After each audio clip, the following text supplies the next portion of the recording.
চলো তোমাদের সকলকে সাথে নিয়ে নতুন আরেকটা দিনে শুরু করা যাক। প্রতিদিনের মতো দেখো সকাল সকাল উঠে কাজকর্ম শুরু হয়ে গেছে। যদিও এই কদিনের মতো 4টে সাড়ে 4টে উঠে কাজকর্ম করতে হচ্ছে না, একটু পরে উঠলেও অসুবিধা নেই, যেহেতু ওর রেস্ট। আর রেস্ট থাকলে, ও ঘরে থাকলেই কাজকর্ম বেড়ে যায়। বিশ্বাস করো, এই কাজগুলো ও সকালবেলা যখন ডিউটিতে যায়, এই বাইরেটা জল দেওয়াটা ওই দিয়ে যায়। কিন্তু আজকে দেখো ঘরে রয়েছে, ও আর কিচ্ছু করেনি, সমস্তটা সকাল থেকে আমার শুরু হয়ে গেছে। আর উঠতে যত লেট করবো না, গরমের মধ্যে কাজ করতে তত বেশি কষ্ট হয়, আর ইচ্ছেই হয় না, মনটা যেন চাই না যে আর কিছু করি। যাই হোক, এগুলো তো আমাদেরকে করতেই হবে, প্রতিদিনের কাজ। ঘর দোর একটু পরিষ্কার করে না রাখলে নিজেরই কেমন একটা লাগে। হাঁটতে গেলে পায়ের নিচে যদি বালি পড়ে তখন খুব অস্বস্তি মনে হয়। যাই হোক, সকাল সকাল উঠে এই জন্য পরিষ্কার করাটা খুব প্রয়োজন হয়ে যায়। রেগুলারই এই কাজগুলো আমাকে সকাল সকাল উঠে করে নিলে সুবিধা হয়। বাবু আজকে উঠেছে একসাথে, আমরা সবাই আজকে একসাথেই উঠেছি।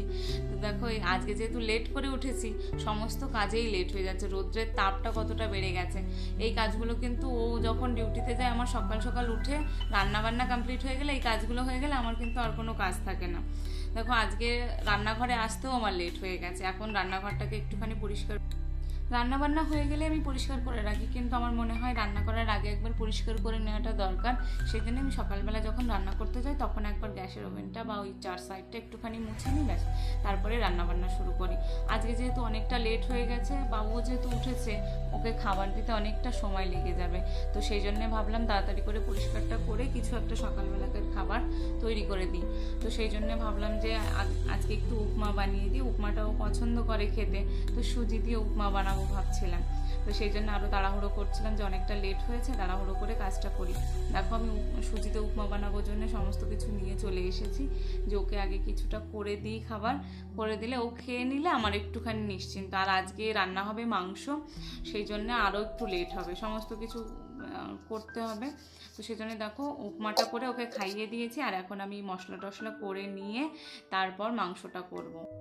মিক্সি মেশিনের কাজ হয়ে গেলে যতটা তাড়াতাড়ি সম্ভব চেষ্টা করি ক্লিন করে ওকে ওর জায়গায় রেখে দিতে, না হলে ওটাও আমার ছেলের খেলনায় পরিণত হয়ে যায়। বুঝতেই তো পারো, বাড়িতে বাচ্চা থাকলে কি অবস্থা হতে পারে, যেটাই বাইরে থাকবে সেটাই ওদের খেলনার জিনিস হয়ে যায়, সেটা যাই হোক না কেন। যাই হোক, রান্নাবান্না করতে চলে এসেছি এখন। মাংস করব। ভাতটা আমার প্রায় হয়ে গেছে, ফুটে উঠেছিল, বন্ধ করে রেখেছিলাম, দেখো জাল দিয়ে নামিয়ে নিচ্ছি ভাতটা। আর মাংসটা একটু ঢাকা দিয়ে রেখে গেলাম, কারণ ওখান থেকে যেহেতু আমি এদিকে আসছি, আমার খুব মনটা খুঁতখুত করে ঢাকা দিয়ে না রাখলে। তো সেই জন্য আমি যখনই একটু এদিকে ওদিকে বা হয়তো সবজিটা রেখে গেলাম, তখন আমি চেষ্টা করি ঢাকাটা দিয়ে যেতে। দেখো, মাংসটা হয়ে গেলে তবে, কারণ অনেকটা বেলা হয়েছে, উঠেছি লেট করে একটু। আর না, আমার মাংসতে একটুখানি বাটা গরম মশলা দিলে বেশি ভালো লাগে। তো আমি চেষ্টা করি যে একটু গরম মশলাটা বেটেই দেওয়ার, সেখানে আমার কষ্ট হলেও একটু বেটে নিই। যাই হোক, রান্নাবান্না কমপ্লিট হয়ে গেছে, সবারই একটু একটু খাওয়া দাওয়া হয়ে গেছে। আর এর আগের দিন বাজারে গিয়ে বললো, মাম্মা আমলকি নিয়ে চলো, আমলকি খাবো। এখানে তো ওইভাবে মাখানো আমলকিটা পাওয়া যায় না মনে হয়, আমার সঠিক জানা নেই, তবে আমি পাইনি। সেই জন্য কাঁচা আমলকিটাই এনেছিলাম, যে ওকে একটুখানি মেখে দেবো। তো সেই জন্যে মাখা করে আমরা সবাই খেলাম। আর দেখো, কালকে আমসত্ত্ব দিয়েছিলাম, এর আগের দিন যে হাট থেকে আম নিয়ে আসলাম, সেই আমটা দিয়ে আমসত্ত্ব দিয়েছিলাম কাল সকালবেলায়।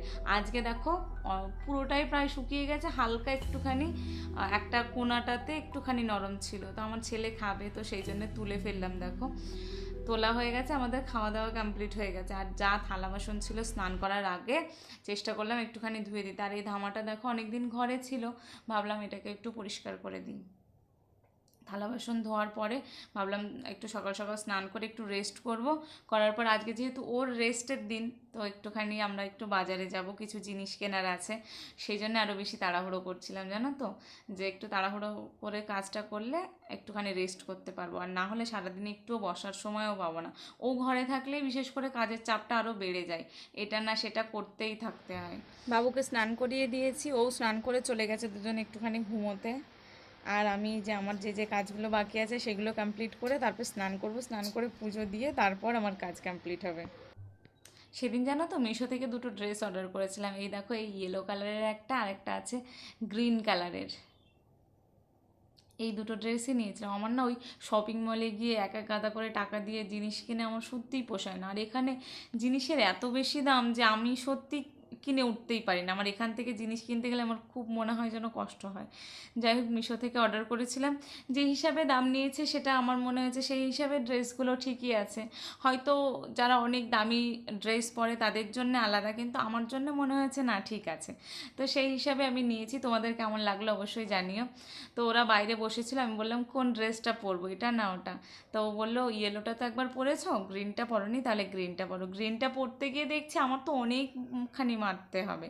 তো সেই জন্য দেখো, ধর তক্তা মার পেরে কোনো কথা না, চলে এসেছি সুচ সুতো নিয়ে, সেলাই করব, করে তারপরে পরবো, পরে তারপরে বাজারে যাব। তো সেলাইটা করতে বসে গেছি। আমার না সেলাই করতে খুব অস্বস্তি লাগে, কিন্তু কি করব এখন, বাইরে যেতে গেলে পড়তে গেলে তো সেলাই করতে হবে। ওই ড্রেসটাও সেলাই করতে হবে। অনেক কদিন ধরেই ভাবছিলাম যে দুটোই সেলাই করে নেবো একদিন বসে। দেখো সময়ই আর হয়ে ওঠে না। একটুখানি সময় নিজের জন্য বার করতে গেলে তাও পাই না। কি করব বলো। যাই হোক, কুর্তিটা দেখো সেলাই করে পরেও নিয়েছি, কেমন লাগছে জানিও। আর একটুখানি রেডি হয়ে নিলাম, সিঁদুর পরলাম, আর একটুখানি লিপস্টিক। এই গরমে আর মেকআপ শেকআপ করতে মন চাইলো না, সেই জন্য জাস্ট একটু সিঁদুর আর লিপস্টিক পরে ব্যাস বেরিয়ে পড়লাম। ভাবলাম কানেরটাও পরবো না, গরমে খুব অস্বস্তি হয়। তো কীরকম একটা ফাঁকা ফাঁকা লাগছিলো, সেই জন্য ভাবলাম না, যাই আগে কানেরটা পরে নিই। কানেরটা পরার পরে দেখো কেমন লাগছে। আমার তো মনে হলো বেশ ভালো লাগছে কানেরটা পরার পরে। যাই হোক, বেরিয়ে গেছি, কারণ মেঘলা মেঘলা ওয়েদার আজকে। 3:30 4টের দিকে এরকম ওয়েদার হয়ে গেছে। অন্য টাইমে তো পুরো রোদ, বাইরে বেরোনো যায় না এরকম টাইমে।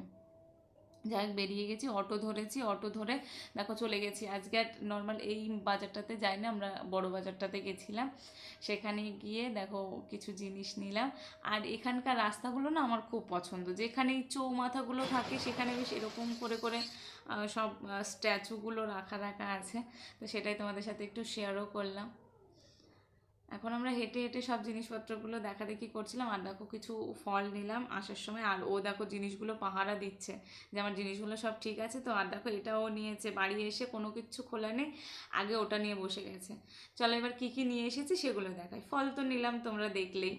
আর দেখো এই বালতিটা আমার খুব প্রয়োজন ছিল, না হলে চলছিল না। সত্যি কথা বলতে আমার বালতিটা পুরোনোটা ভেঙে গেছে, সেই জন্যে নিলাম। আর বাবুর জন্যে এইটা বাস্কেটটা নিলাম, ওর যে পরা জামা কাপড়গুলো সেগুলো ভাঁজ করে রাখার জন্য, এদিকে ওদিকে ছড়িয়ে থাকে, তাই ভাবলাম ওটা নিই।